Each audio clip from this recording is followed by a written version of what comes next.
Okay, in that case, I am. Are you got your thing, your hand hovering over the record button there? Okay, so I'm recording now, and I'm going to go 3, 2, 1, record.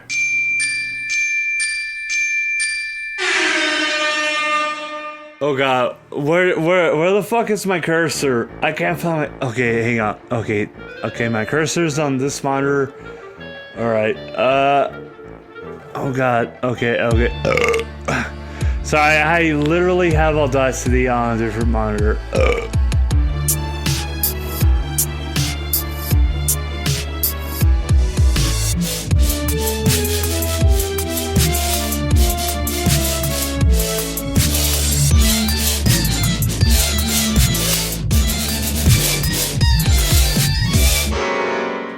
All right, so let me tell you something.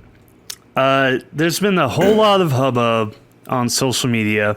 I don't know if you've been aware of it or not regarding PewDiePie and his whole taken out of context jokes about Jew people. Why did I say Jew people?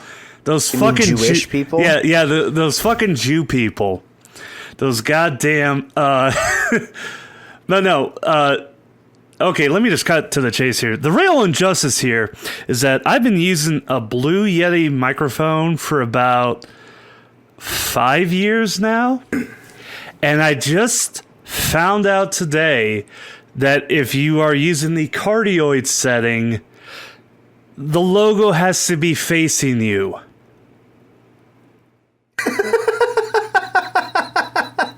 That's why my audio's been sounding like shit.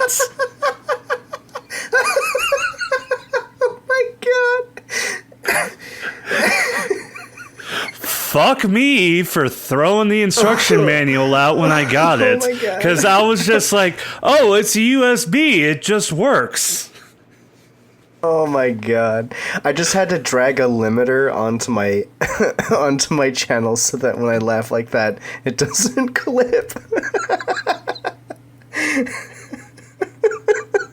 and to prove that I don't ever learn my lesson, you saw earlier today I sent you a picture of my newly acquired PS4 Slim sitting snugly in my car. Yes, you did send me a picture of a special edition Uncharted 4 PS4. Yes, I just picked up today. To prove that I still haven't learned my lesson, it took me 15 minutes to figure out how to turn it on. Oh, your PS4 or your microphone? No, my PS4. Okay, to be fair, so I own a PS4 Pro, and it is a very nice console, and I'm very happy with it. Let me just say really quick. This is the PS4 Slim. It's smaller than the PS3 Super Slim. Yeah, it's tiny. So I had to take about 5 minutes to figure out how to turn the PS4 Pro on.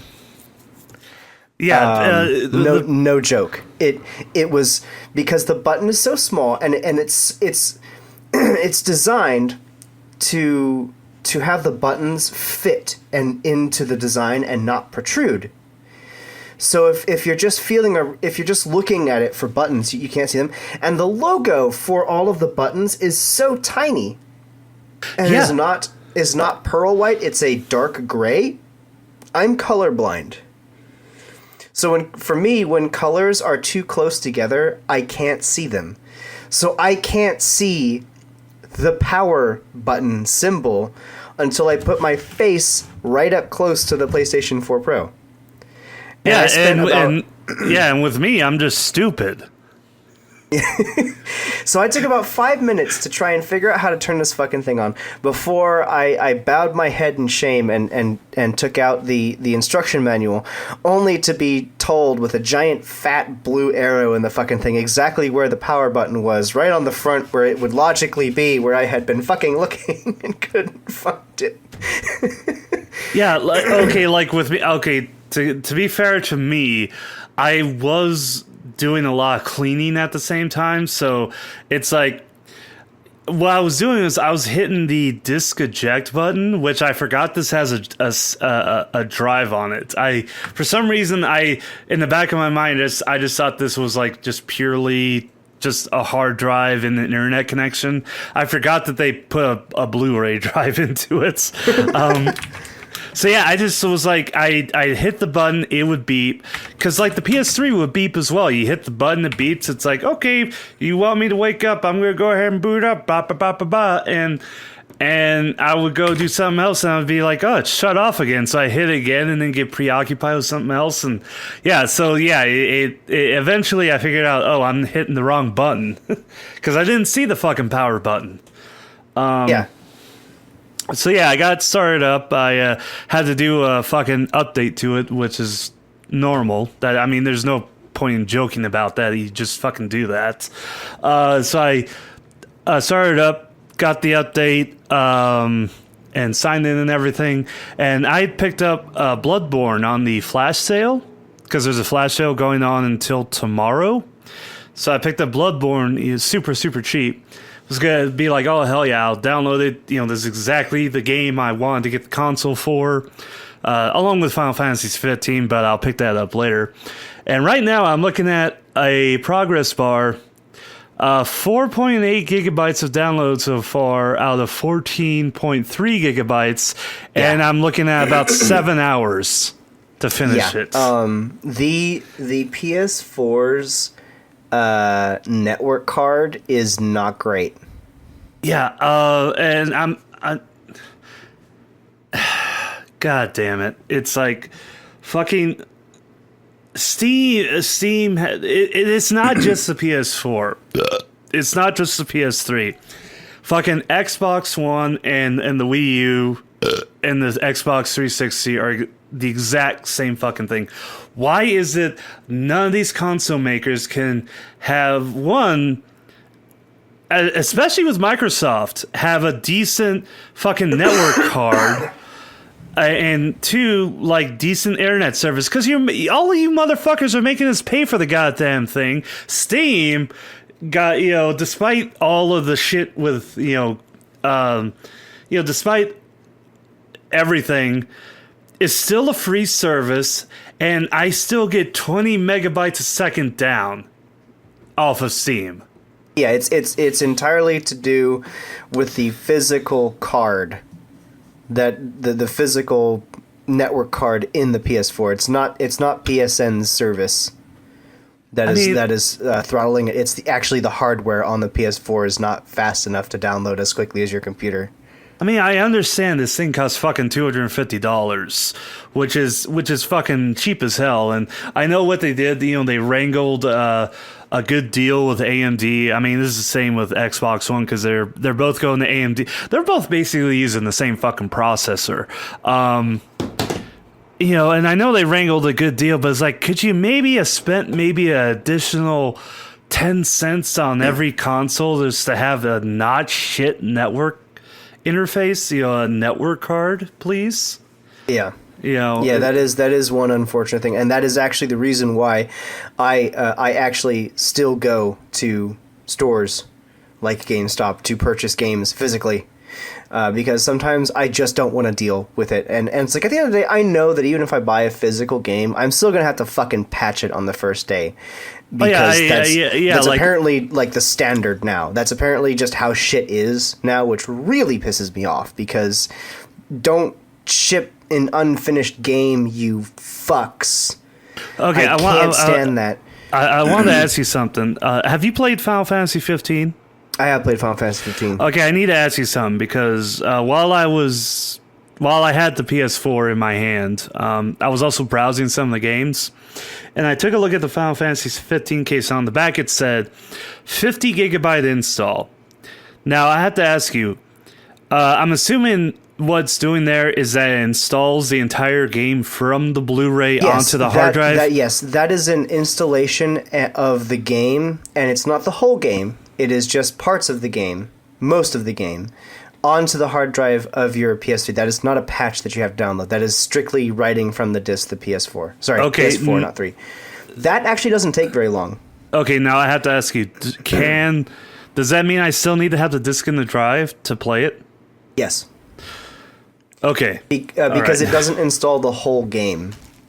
It keeps things like like load and save information and cutscenes on the disk, and then preloads the textures onto your hard drive or something like that, so that most of the game runs smoothly, but then when something major or a major checkpoint happens, it has to spin up the disk to read that information. That's done to keep loading times to a minimum. You know what I have been thinking about doing is I saw the part of the PS4 where you obviously can pop off that little section and access the hard drive. Put in your own put in your own hard drive. I've been thinking about getting an SSD. So I don't know a lot about non PS4 Pro PS4s. Does your PS4 come with a solid state drive? No, it comes with a 50. Oh, okay. No, it comes with a Mine 50. did. Really? A 1 terabyte SSD? The PS4 comes with an SSD, or the Pro comes with an SSD. Wow. Shit. I mean, I guess that's why they call it the Pro. Because the Slim I have just has the cheapest shit 5400 RPM drive, which I'm surprised they fucking still make these things because they're so slow. Or no, I'm sorry, I'm wrong. The PS4 Pro does not come with an SSD. It comes with a. It comes with a spinning drive. For some reason, I thought it did. Probably because the console itself is so quiet that I didn't like the loudest thing that I hear from my console ever is the spinning of the disc, and because most of the games like require that you install like over half the game, that doesn't actually happen very often. Usually just like during cutscenes. Yeah, because I'm just looking at compatible hard drives right now. It's like, I kind of want to get an SSD. Just to speed it up somewhat. Yeah, it like the SSD will like decrease your load times a little bit. The place where the SSD really makes a difference is installation. Like when you're installing a game from a disc. Yeah. It goes much faster.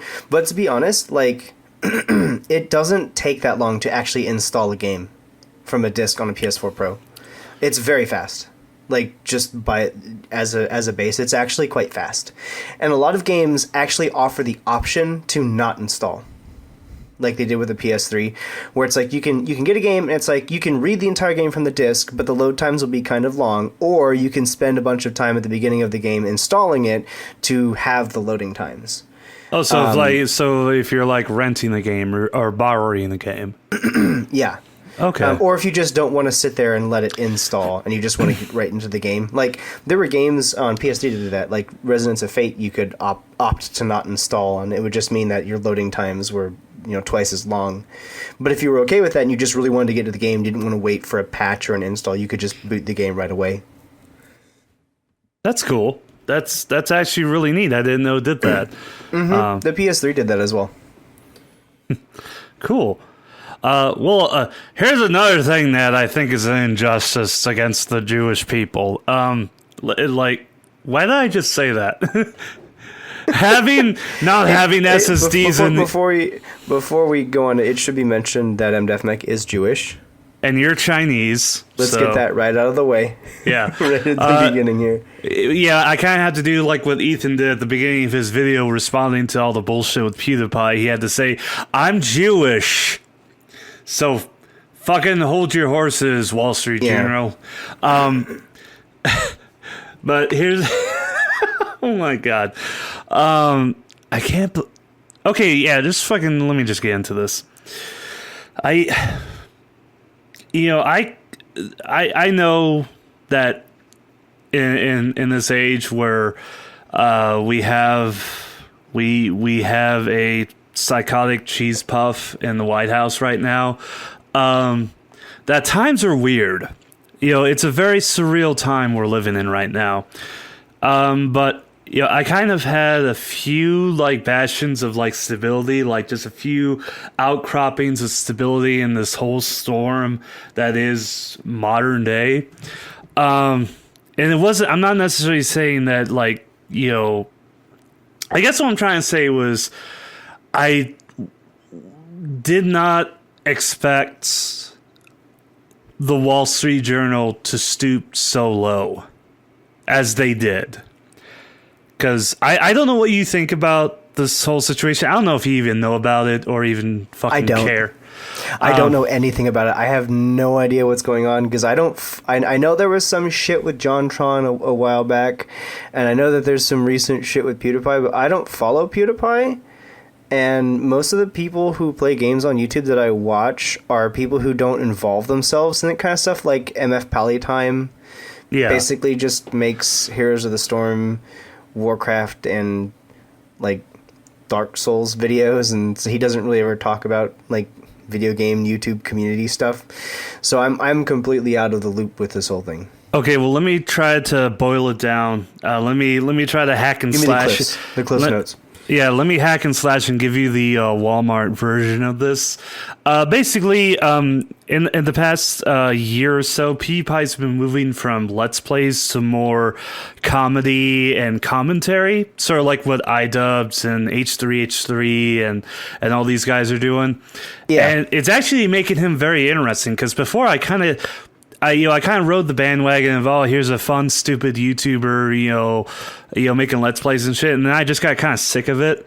But I've kind of come back because he's trying new things and stuff, and he's been way more outspoken about certain things. Like, this Wall Street Journal video, what it did was they had 3 reporters watch, like, I think nearly 1,000 of his videos, and they sort of went in it with a bias. They went in with a bias that he was an anti-Semite. So that's what they were looking for. They were looking for jokes that were anti-Semitic or skits that were anti-Semitic, and they found them. And what they did was they cut the clips completely out of context to make it seem like he was anti-Semitic and pro-Nazi and all that. Oh my god! Yeah, like I don't know if you remember the episode of The Simpsons where Homer Simpson was accused of grabbing. They had babysitter, and he drove the babysitter home, and obviously he was drunk. He was drunk driving a babysitter back home. And he let her, and after the comedy of drunk driving, because again it's the early 90s, it's totally it's wacky and fun. The drunk driving is wacky and fun. And he lets her out, and as she's coming out, there's a gummy bear on her ass. So he peels away Homer Simpson being Homer Simpson, he's like, "Ooh, gummy bear." So he pulls it off, and she turns around and sees him just like staring at this gummy bear, which is on her ass with pure lust, and screams and runs away. Turns out somebody was filming him doing this, and the news outlet recorded him and cut it up to make it seem like he was totally grabbing this girl's ass, and it like ruined his reputation and shit. That's basically what happened to PewDiePie. Well, here's my thing. So, I have no idea if PewDiePie is actually anti-Semitic. I can say that having watched like 3 of his videos, I don't really get the feeling that he's a terribly political person. It seems more like he's more interested in screeching. He's very different now. Okay. Well, I saw old PewDiePie, I guess. But here's my thing. What does the Wall Street Journal care about a YouTuber? Well, okay. Here's why they care about, and this is something that Sargon of Akkad looked into. Because again, I watched Sargon of Akkad. Go ahead and send me the hate mail. He looked into it, and here's why the Wall Street Journal cares about PewDiePie. PewDiePie has 53 million subscribers. Each one of his videos gets 2 to 3 million views. The The Wall Street Journal has 2 million print subscribers. We don't know how many online subscribers they have, but what we do know is on YouTube, the Wall Street Journal has about 250,000 subscribers on their YouTube channel, and their videos get a couple thousand views each. So what people are saying is that old media, like the Wall Street Journal, like Wired, are seeing the writing on the wall, and they're desperate. And instead of trying to compete, they're trying to take down what they see as a threat, which is amazing to me, because while PewDiePie is getting more into commentary and comedy, he's not a direct target. He's not directly targeting like the Wall Street Journal. But from when we can look at the numbers, the old media is not competitive anymore. That's what a lot of people are seeing, is that it's a fear response, like a hurt animal or a dying animal. Now that's very conspiratorial, and I don't want to give it too much credit yet, because we don't have any real evidence proving that, but again, that's something that everybody's speculating as to why the Wall Street Journal of all outlets is doing this. Yeah. But yeah, it's just because when you look at what they took out of context and you actually go watch the full videos, the jokes fit what was going on. Like the big one that everyone's talking about is he found this website called Fiverr. And basically what it is it's a site where you can pay somebody to do anything you want. Yeah, I've seen that website. Yeah, I'm familiar with that website. Yeah, so he wanted to point out he wanted to try to see how far he could push it, and to show just how fucking awful that is. And he got in, and because it's like what happened was he first got this guy who pretends to be Jesus. He got a guy who pretends to be Jesus to say Hitler did nothing wrong. And then he decided to up it and try to see if he can find anybody on that site to put up a sign saying "Kill all the Jews," and then say subscribe to Keemstar. And he did not expect somebody to do it, but somebody did it. Somebody did it. And you can even look at his response when he watches the video. It's like he does. The look on his face is like, holy shit, somebody actually fucking did this. And he, at the end of that video, he apologizes. He's like, I'm sorry, I didn't know somebody would actually do that. And then there's another video where there was that whole YouTube's hero thing where everybody was angry about, because it basically you signed up for it and it gave you moderation powers, and it had like achievements and points and levels. Oh, I remember on it. that. I remember YouTube Heroes. Yeah, so he made a video mocking it where he signed up for YouTube Heroes, put on his "Make America Great Again" hats, and then watched YouTube Hero tutorial videos, which were Hitler rallies. So it's like you take these out of context, and it's like, wow, if you take it completely out of context, you're like, wow, Felix is a fucking racist piece of shit. Wow, fuck him. But if you look at it in context, it's like, yeah, the jokes are kind of cringy and maybe were pushed a little bit too far, but they still make sense in context. That's and they make no indication whatsoever that he is anti-Semitic. I think that's the point. He's the point. Yeah. Well, in the final, I guess, And this is something that really irks me, is that there's a white supremacist website called the Daily Stormer, and they decided they were going to troll Felix, and on their banner they said #1 fan site of PewDiePie. And everybody took this. God. Everybody took this to be like, oh, and what irks me about that is you can't control who your fans are. You really can't. I mean, you know from the GCC, we had some pretty unsavory people who were our fans, and we couldn't control that. We can't. And we shouldn't control that. I think. I think it's like.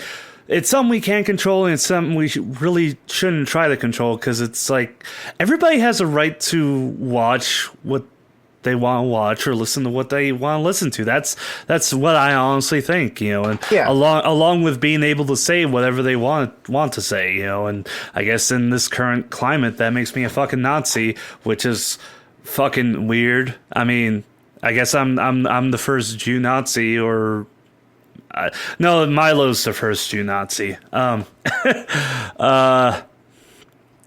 yeah, it's just, and funny enough, when all this shit blew up, the Daily Stormer went and changed their banner and said #1 fan site of the Wall Street Journal, and then cropped photos of the 3 journalists and cropped them onto the 3 Musketeers.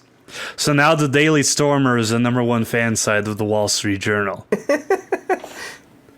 I mean, you can go on their website right now and look. It should be on their banner. Let me just double check. Yeah, but yeah, I know you do a really good job of not paying attention to what's going on, and I honestly envy you for that. I like to think that I do a very good job of not ever learning about things that would make me angry. Yeah. I think that's what it is. But here's more to the point here. The vibe that I have been getting from the last few... Let me preface this with a few things. First of all, I'm...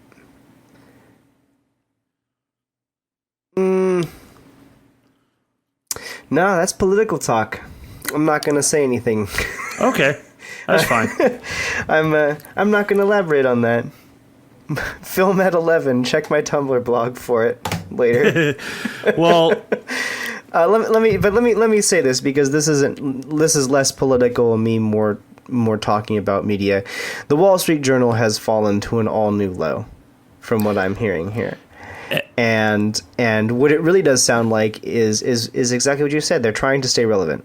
They're desperately trying to stay relevant in an era where they know they are losing their ability to sway opinions to really stupid people on YouTube. And maybe that's a good thing, maybe that's a bad thing. But, it should be noted, most people who rely on print media for all of their news, or strictly radio for all their news, those people are old and they're going to die soon.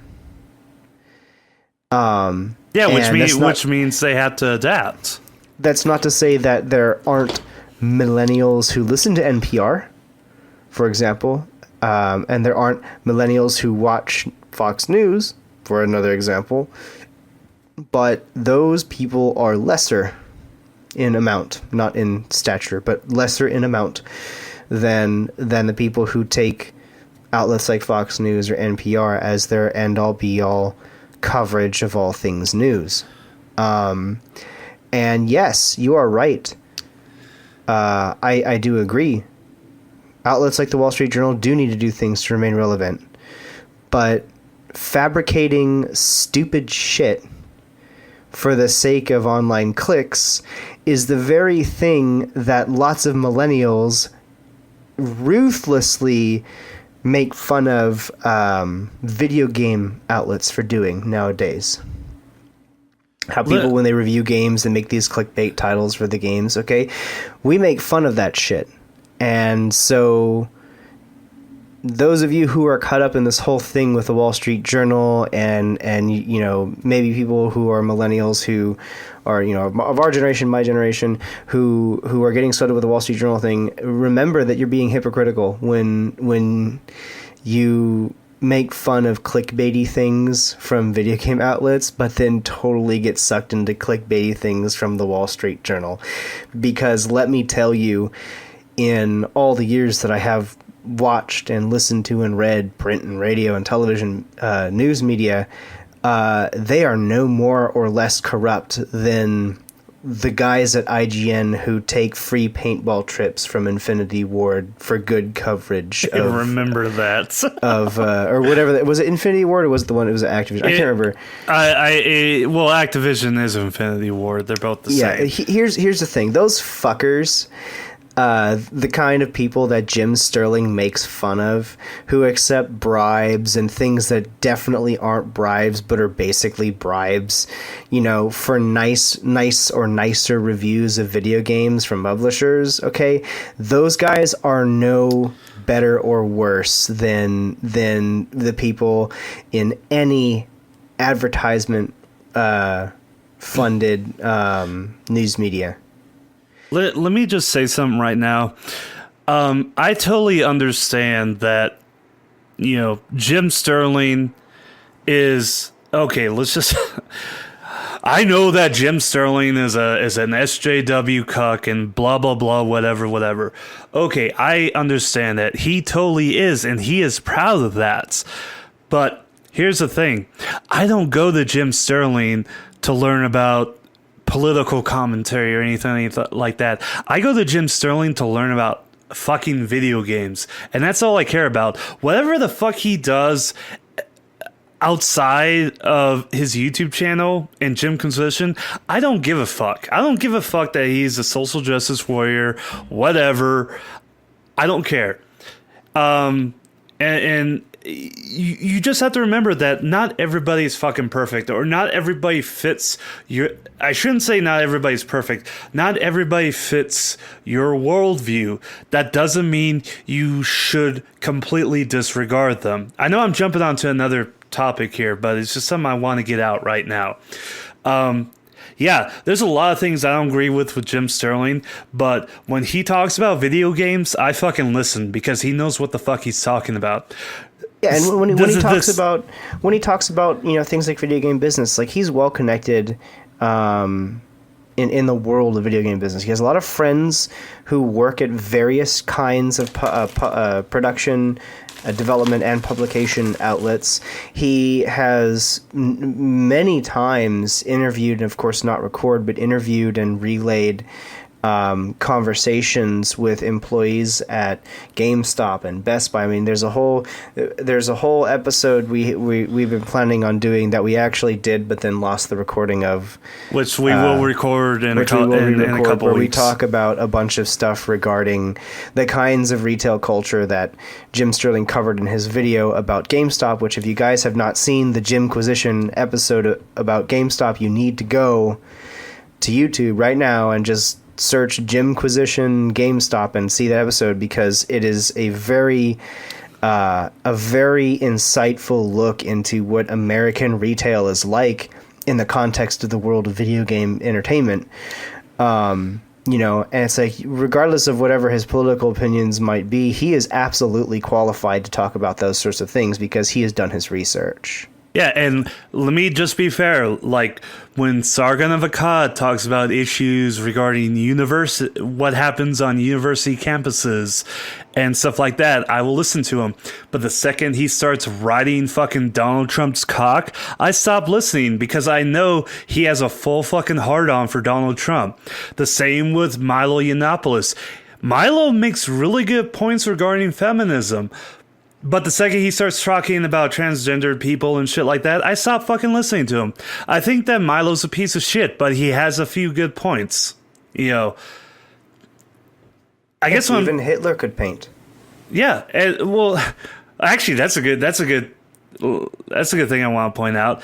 Did you know that George W. Bush is a really good painter? Oh my God! Have you seen all the pictures of George W. Bush's paintings? He's really fucking. He's really fucking They're good. phenomenal. Yeah. I'm so angry. Every time I see this, I'm so angry. I'm like, he is a great painter. Okay. George W. Bush.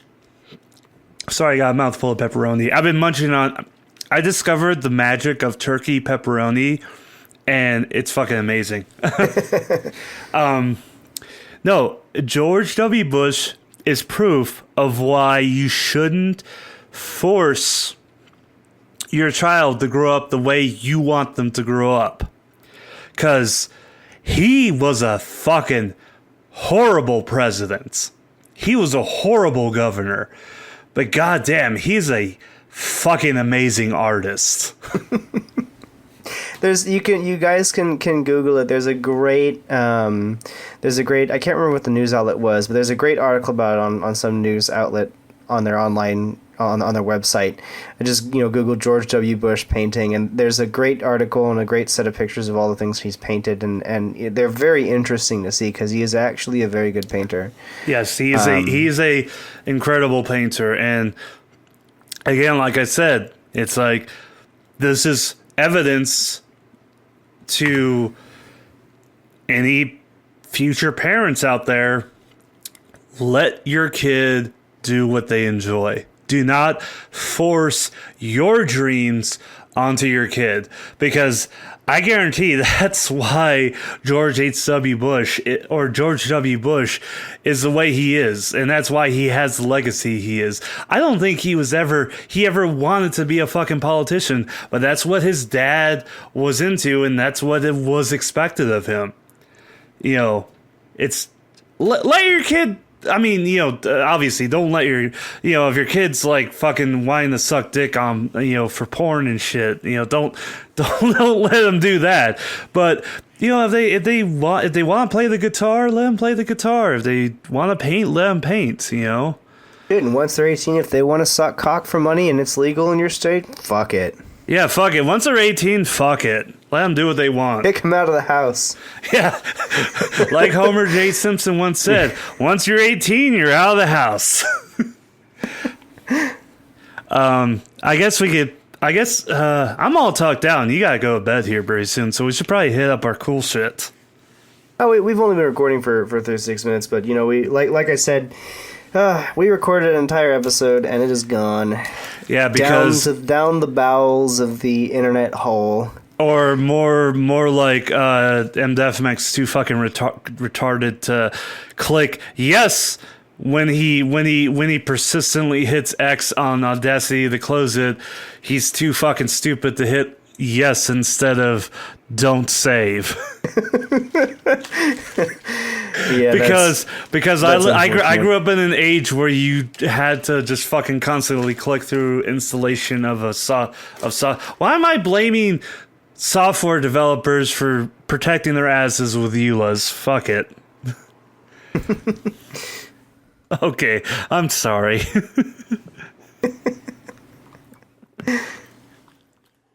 All right, we should get into our cool shit because I know you gotta go to bed pretty soon. Even though I got some time before I gotta go to bed. I gotta eat first. Oh yeah, well I'm trying to be your parent, which you probably don't fucking need. Dude, that would make a horrible fucking parent. Dude, you'll get no argument from our fans, I think. It amazes me that people my age are like I talk to some of my real life friends and they've got like 3 fucking kids. One of them is in middle school. And they like run a household and they like have bills and shit. I'm just like, you're fucking Einstein. How the hell you deal with this shit? I would have fucking killed them. Like the first night they woke me up, I would have just been in there with a fucking pillow, just shut up. And I tell them that, and they're like, let me tell you about the magic of Absolute Vodka. I am an alcoholic. I have cirrhosis. Which, funnily enough, that's what I'm drinking right now is Absolute Vodka, but that's neither here nor there.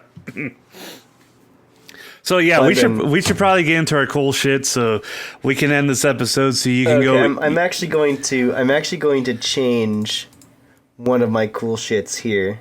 Oh, you can't do that, dude. We're gonna anger the gods. I'm gonna get rid of one of my cool things had been the Power Rangers trailer, but I'm changing it. Oh my god, dude! Cthulhu's gonna fucking tickle your butthole this when you're asleep, which you probably enjoyed. I actually enjoyed that as well. I mean, if you have a face full of tentacles, that's really all you can do is just tickle buttholes. That's really all that's left for you. Yeah. Yeah. I mean, yeah. Granted, Cthulhu is okay. Okay, before I listened to the short story, I kept calling Cthulhu like everybody else does. But after I listened to the short story, I called him Cthulhu. Because I listened to this short story where Cthulhu is treated as a military asset in this fictional Cold War between the USSR and America, where they actually use like Shoggoths and Cthulhu as weapons of mass destruction. and in the US military, Cthulhu is called Cthulhu. Okay, I'll include, since I'm actually technically this is kind of a cool shit, I'll just include it in my cool shit. It's called A Colder War, a novelette by Charles Strouse, which he's done other novels which are just as excellent, and they kind of borderline into Lovecraftian horror, but I'll include this. So I'm kind of breaking the rules here in that I'm having 3 cool things just because I'm kind of just rambling right now.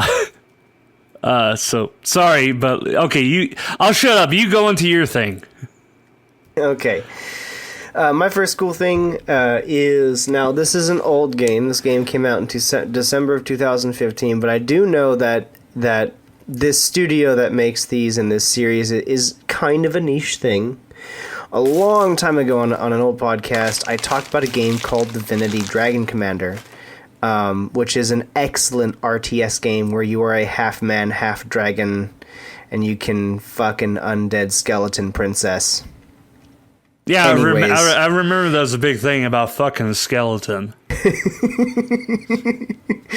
And it was funny because like if you played that game as a liberal, because you had to make political decisions and stuff. If you played that game as a liberal, marrying the undead princess was the only way to keep the undead like allies, because the undead were the hyper religious conservatives, because they were a race of people who had transcended death, so they were naturally the only race that believed in God. That kind of makes a weird sense. And so like if you wanted to please like the elves and stuff, you had to like legalize marijuana and legalize gay marriage. And if you wanted to please the dwarves, you had to take money away from the church to build infrastructure. And if you wanted to please the lizard people, you had to be welcoming to outsiders and stuff, and all the things that the undead fucking hate, because they're basically conservative evangelical Christians. But if you married their princess, I know I'm going off topic here, but this is a great story. I fucking love it. If you married their princess and you got into her character story was that she basically had like osteoporosis, where she had a disease that was causing her bones to become brittle and turn to dust. Now, undead can't die, but she basically had the only thing that could essentially kill an undead. And it was very slowly...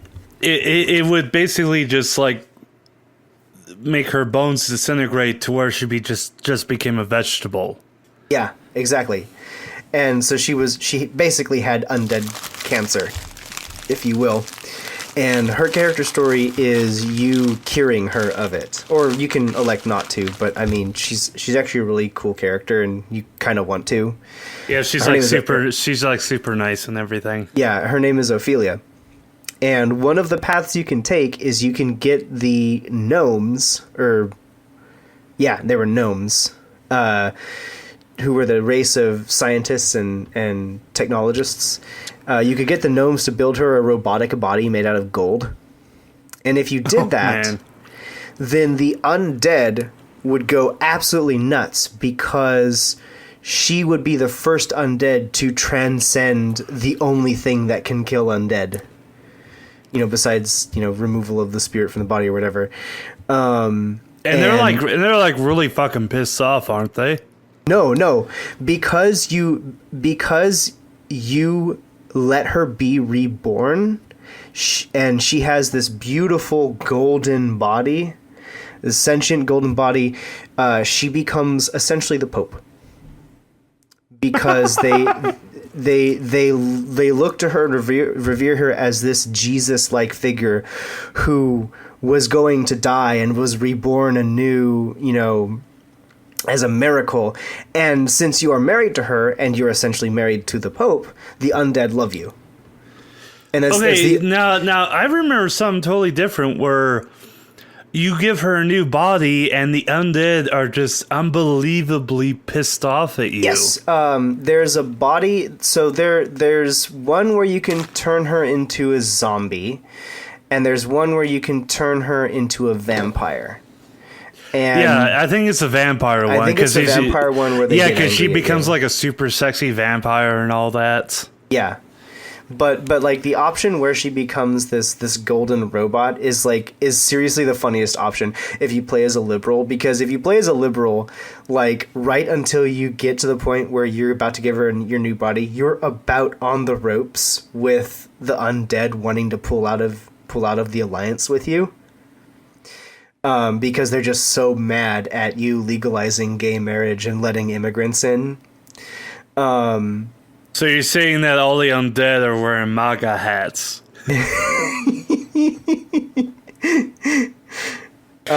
I kind of... It'd be great if they retroactively like patched it and like the undead slogan was "Make Rivallon Great Again." Which, you know what? I kind of...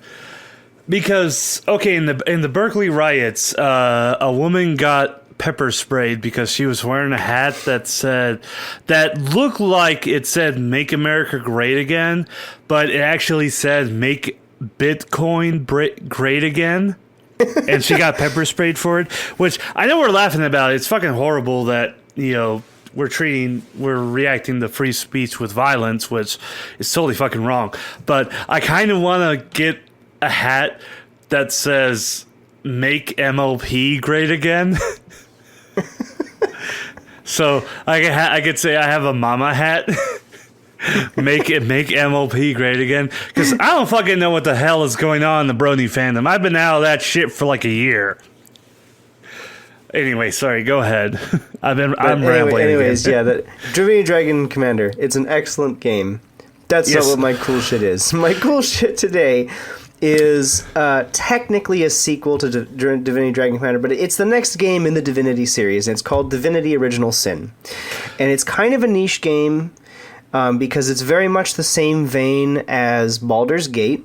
It's the same, almost exactly the same kind of game as Baldur's Gate, but instead of being hard based on exclusively based on Dungeons and Dragons 2nd edition rules, it's based on its own in-house set of rules that are very similar to Dungeons and Dragons 4th edition, with some minor changes and the removal of the grid and a bit more complexity added to it than 4th edition.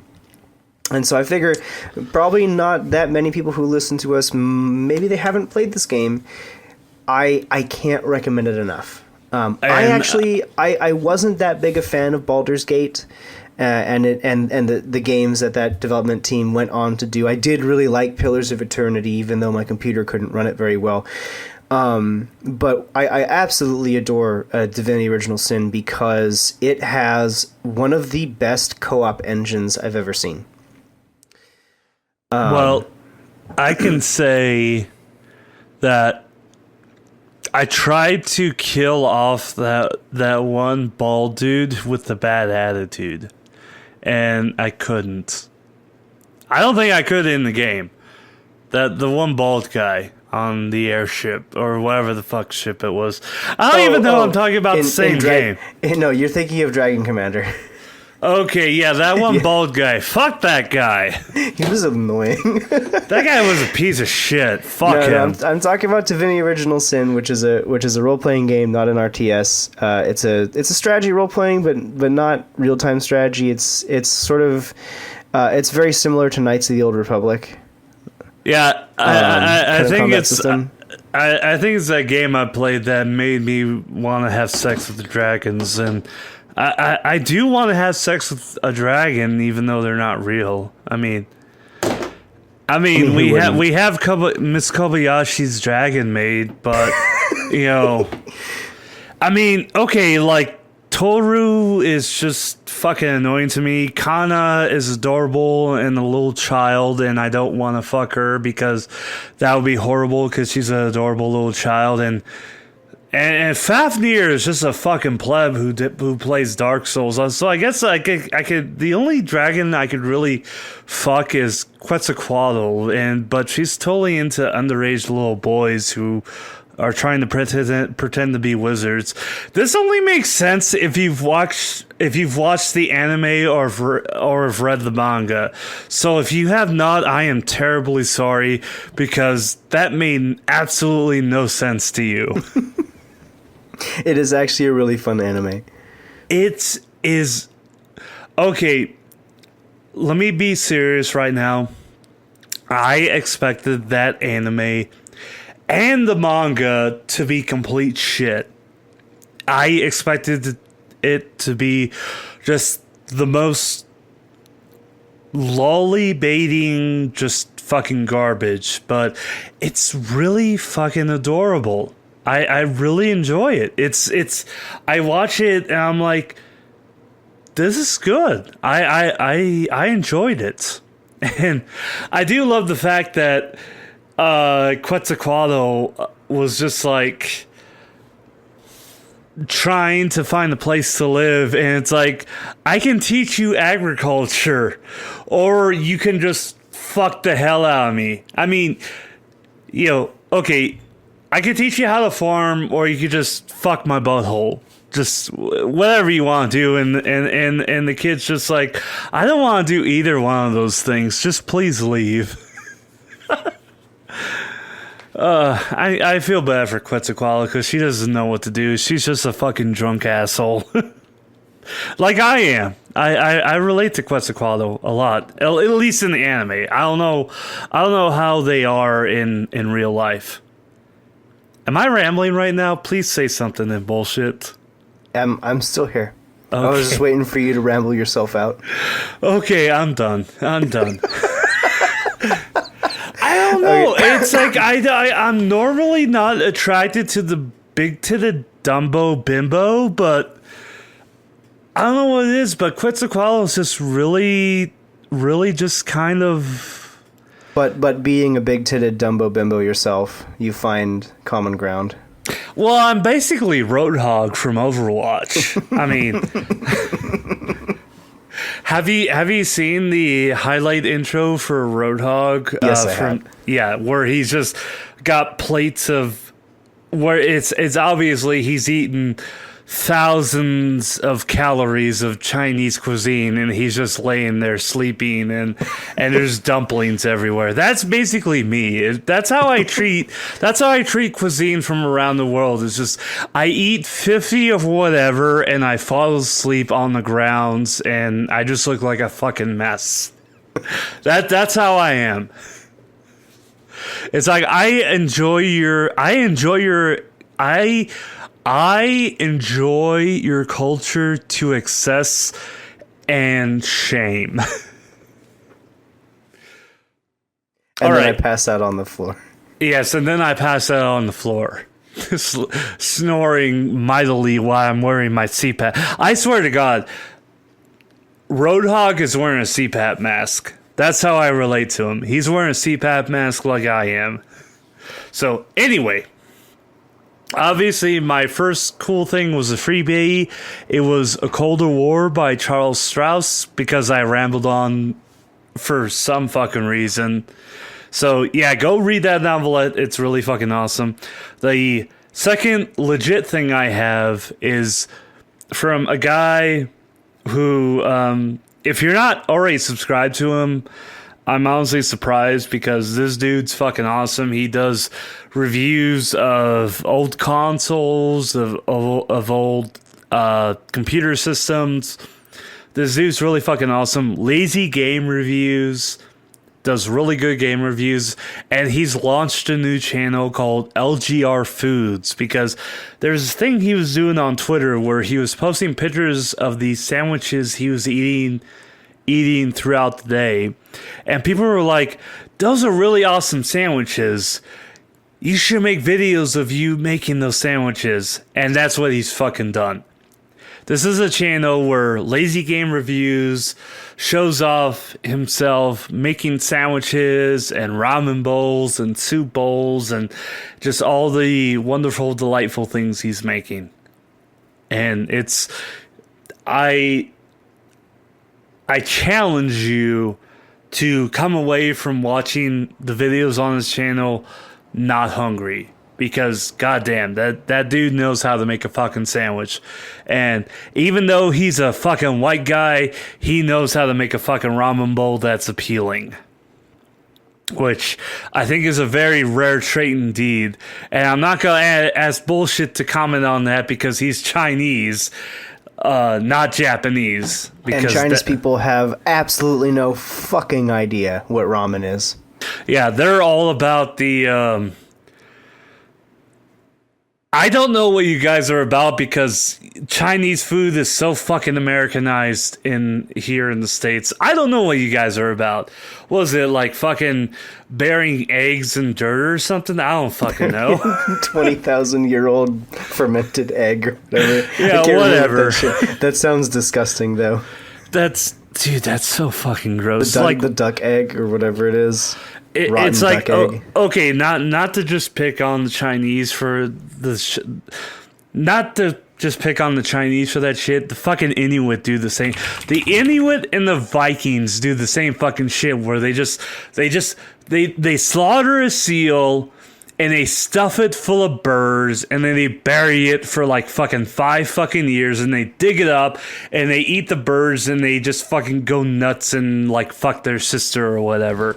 It's like, God damn it, humanity! Can't you just like cook a regular fucking meal and not like ferment something for 17 goddamn years?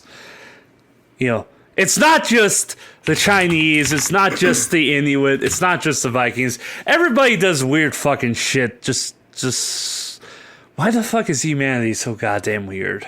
Century egg or pidan, also known as preserved egg, 100-year egg, 1,000-year egg, 1,000-year-old egg, and millennium egg, is a Chinese preserved food product and delicacy made by preserving duck, chicken, or quail eggs in a mixture of clay, ash, salt, quicklime, and rice hulls for several weeks to several months, depending on the method of processing. Through the process, the yolk becomes a dark green to gray color with a creamy consistency and strong flavor due to hydrogen sulfide and ammonia present, while the white becomes a dark brown, translucent jelly with a salty flavor. The transforming agent in the egg is alkaline salt, which gradually raises the pH of the egg to around 9 to 12 during the curing process. This chemical process breaks down some of the complex flavorless proteins and fats, which produces a variety of small flavorful compounds. Okay, let me just say something. I do appreciate that you read all of that off of Wikipedia. I spent many tens of hours in Wikipedia, so I know exactly how a Wikipedia article reads. Let me just say, when I was growing up, I grew up in Germany as a American military brat, and we took a lot of field trips to German mines and salt mines and slate pits and stuff. And let me just say, if the food you are eating looks like a geode, which that's one of the cool things about going into mines in Germany and other heavily mined areas is you find geodes and you smash them open with a hammer and you discover a little crystal inside. You know, just a wonderful little crystal. It's really awesome and amazing to do that, where you just find a fucking rock that looks like any other rock and you smash it open and it's just this beautiful little thing inside. If your food looks like that, you're doing something wrong. Because that's what century eggs look like. Century eggs look like geodes. And and the food you eat shouldn't look like fucking that. I know I'm being a white guy right now. I know I'm cultural appropriating. I know I'm a cisgendered bisexual white guy right now, just like fucking everything in sight and saying to hell with the Moors and whatever. I don't give a fuck. If your food looks like a goddamn geode, you're doing something wrong. I don't give a fuck. So going back to my your second first cool one, thing. because I haven't finished my first one yet. Well, my cool things, because I cheated. My first two cool things was The Colder War, a novelette by Charles Strauss, which you should totally fucking read. And then my second cool thing is LGR Foods by a fucking white guy, a white cisgendered male. Oh, fucking disgusting. Making sandwiches and ramen bowls. They're fucking delicious. Okay, on to you. Back to you. So going back to my first one, because I did get to explain why it's my cool thing. I've actually been playing it co-op with a friend. And I have to say, it is one of the best co-op experiences I've ever had, because much like in, like, say, like a BioWare game like Mass Effect, right, where you have conversation trees and the responses that you pick can change your stats and change how charming you are. It can also change your reputation with individuals and stuff like that. Well, when you do those conversations, both you and the other player are involved in them, and both of you get to pick dialogue options that can actually end with your characters arguing with each other. And so you actually get to roleplay out like these, for a video game, fairly complex conversations that, like, if you're playing it by yourself, it's not very fun because it feels like you're roleplaying with yourself. But if you're playing with, like, a friend, then it can be really funny, because then you can make your characters argue with each other or agree with each other and get into fights over things. Plus, I mean, it's got a really good co-op battle system, because it's basically Dungeons and Dragons. Anyways, on to my second cool thing, which is a channel I know I've linked before on a previous podcast, but I feel it bears repeating, and that is the channel on YouTube called Cooking with Dog, which is a phenomenal cooking show on YouTube. And it is great, and I love it. And it's hosted by a dog who, I'm very sad to say, passed away recently. The Cooking with dog, Francis, is dead. However, they are continuing to create episodes, but now the show is hosted by a plushy dog. So, I'm watching Francis. one of their videos, and I do see that dog is definitely a plushy dog. That's not a real dog. You can tell because you've seen lots of dogs before. Yes, I've been around dogs before, and usually, like, the dogs I've been around are all about licking body parts on my body without my consent. Let me just say. You know, I'm not trying to say that dogs have raped me, but dogs have raped me. And yeah, I could definitely tell this is a plushy dog. It's also too small to be a real dog? Yeah, it's very small. Like, well, it's like, obviously the dog when it was alive was the poodle. and the replacement fake dog is way too small than any poodle that's ever been around. Because poodles are quite large. Surprising a few people who've never been around poodles. Also, in watching some of these videos, if you have what is called a smartphone, either using the operating system Android or iOS, depending... Why am I doing this? Why am I pretending that my audience is fucking stupid, which you obviously are not. The audience that's listening to FAPcast is very fucking smart, but you are kind of mentally off if you are listening to us. For which we do not apologize. We're not enabling you whatsoever. But I will say, if you are listening to this on a mobile device, a lot of their videos are 360-degree videos, which means if you're watching these videos on a mobile device, you can move the camera around by actually moving your phone around your person, which from the videos I've seen so far using 360-degree view just means you look like a fucking psychopath in public. Because you're spinning it around. Which, okay, in the privacy of your own home, it's really fucking cool because it's like, oh, you're watching this video and you spin around and it's like you're in the room with the person in the video. But if you're in public, you look like a fucking asshole. Let me just say, and they do have quite a few 360-degree videos. So be careful. Don't get too into videos if you value your reputation in the real meat space. Which, you know, if you listen to this podcast, you really fucking don't. You've whatever. I don't. Ben and bullshit, you need to fucking put limitations on me. I need a shock collar. I need a shock collar that you fucking control. So when I ramble too much, you just fucking give me the shock and I stay focused. I guess what I'm trying to say is I should be your slave. All right. Why don't you hit us with your last cool thing, MDevMech? Before our audience gets drunk just listening to you. Oh my god. That would be amazing. I'd be like that one Pokemon in Pokemon. Rambling.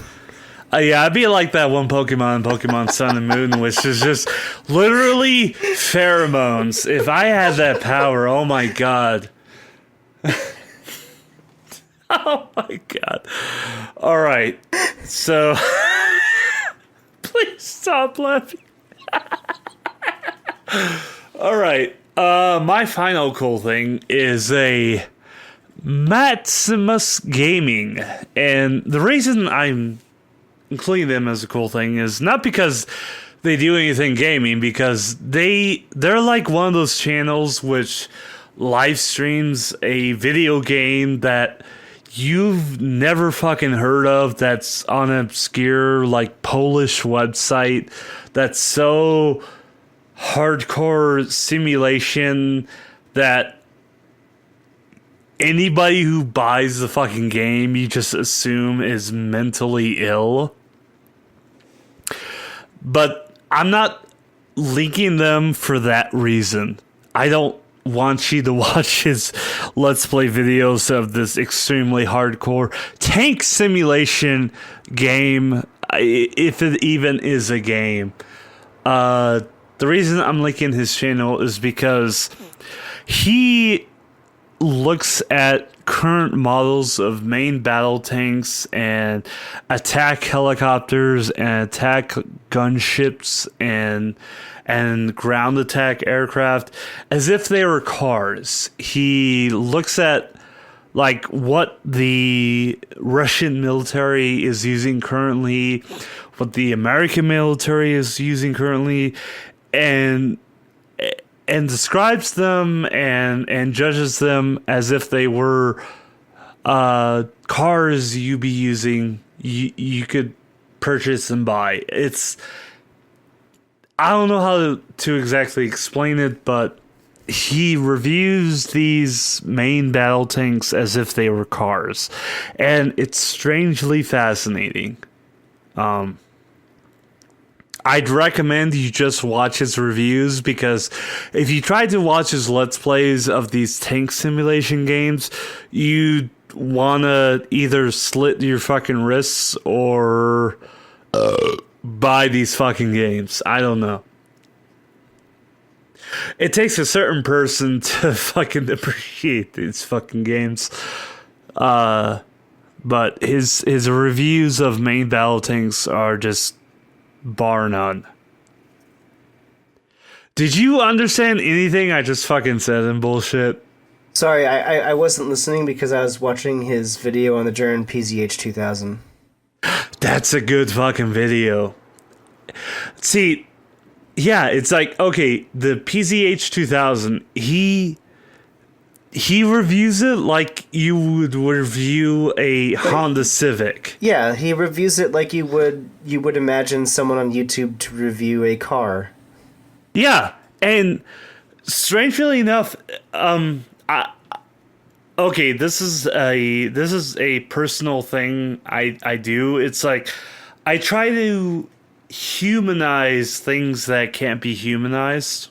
Like the PZH 2000 tank destroyer that the German military uses. You can never fucking buy that. You know, you can never go into a dealership or a website and buy this fucking tank. But he goes and he relates it to just the fucking layman. You know, he looks at the tank and he says, okay, these are things about the tank that you think are important. You know, it, like, if in any weird fucking scenario you needed a Russian main battle tank, you know, you could go to his fucking videos and say like, oh, this is why I want a T-14 over a Leopard 2 main battle tank. You know, okay, let me just say this. If you are the defense minister of a country and you're going to somebody like Maximus Gaming to decide whether your main battle tank is going to be a Leopard 2 over a T-14, then maybe you should be impeached because you're a fucking idiot. Why is anybody listening to our podcast, dude? I don't know why anybody's listening to our podcast, because I'm fucking insane right now. And then bullshit, you yourself are just like just along for the ride as I just sink into a drunken stupor of insanity right now. And with that, I'd like to thank all of our listeners. Thank you for listening to the FAPcast episode 002. It's been a pleasure as always. And as always, our illustrious host, myself, and Bullshit, and my co-host, Definitely, we forgot to introduce ourselves at the beginning of the episode today. I just realized that. So let's just get that out of the way. Just imagine the next 50 episodes being like this. We don't want to scare them away. We want to reel them in with a false sense of security and the what's the word? The sham of us pretending to be intelligent. Yes, the sham of me being sober.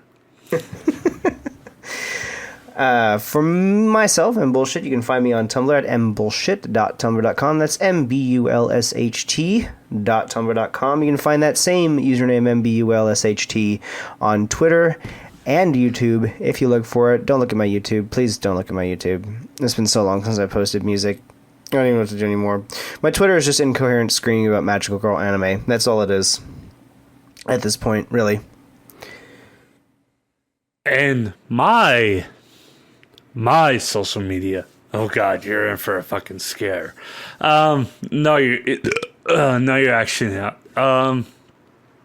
Tumblr is where I post my artwork, which could be either a nun with a minigun or a long extinct Egyptian god with huge milky tits, because that's how I fucking run my Tumblr. That's how it is. Twitter is just where I spew whatever vomit comes out of my retarded mind. YouTube is where I try to take all that retarded bullshit and put it into a fucking video. And dumpster.moe, which, yes, .moe is a legitimate fucking domain extension. That's not my fucking fault. That's just the way fucking modern society is. That .moe is a legitimate fucking domain name. Don't blame me. I just fucking exploit this situation the way it is. Dumpster.moe is where you can find all the links to all my social media. And yes, that banner is porn, but you cannot see all of the porn on there. So have fun trying to figure out where it all is. And enjoy. And, of course, anything we talk about in our show, any links we drop, any subjects we bring up, everything is logged in our show notes. You can find links to our show notes, which are all Google Docs, in the descriptions for our YouTube videos, and eventually we'll have a place for us to have them. We'll most likely, whenever we embed our YouTube videos on a Tumblr, we'll post the show notes with those as well. So if you would like to follow up and look at something that we've linked in our cool shit segment, or maybe just get a Cliff's Notes of the kinds of things we talk about, which, to help you decide whether or not you actually want to listen to the episode, because some people like to do that, you can find all that information in our show notes, which are attached to every YouTube video. And hopefully one day we will have another place to host just the audio. But for now, it's all on YouTube. Yeah, I just hit my microphone just like with another microphone. Just like Greece, we have to take austerity measures because we're fucking poor. Yeah, and we'll figure that out in the future. But for now, we're going to be spending all of the money that we make on this show entirely on alcohol. Yeah, which is 100% of which is going to go directly into a Nefmek's mouth. Which is a horrible investment, because while I am more entertaining when I am piss fucking drunk, it's like, do you really learn anything? Have you gained anything from what I have said while piss fucking drunk? I think about a question, and perhaps we will leave this up to our listeners. Go ahead and write us in on our Tumblrs. We have a Tumblr for this podcast, FAPcast, FAPcast.tumblr.com. Write in and tell us, have you learned anything from the show? If you haven't, God save you. God, I mean, really, if you have, God save you. And here's where I attempt to close out Audacity. And instead of saying no, I say yes. Yes, you would like to save. You can render before you save. Oh, shit. Yeah, it's under export audio, isn't it? I could do that. But you know what? This is a sign that I am a true friend of Bullshit. Because instead of just constantly hitting yes to exit, I'm gonna hit export audio as a wave, because bullshit's my friend, and we are true friends together. Regardless of what bullshit thinks of the whole situation, we are friends. Which I'm thinking he's like. He's Well, just like, you know what they fuck. say. You know what they say, and these are my closing words for today's episodes. For today's episode, God save us all, and thank Jim Sterling for us.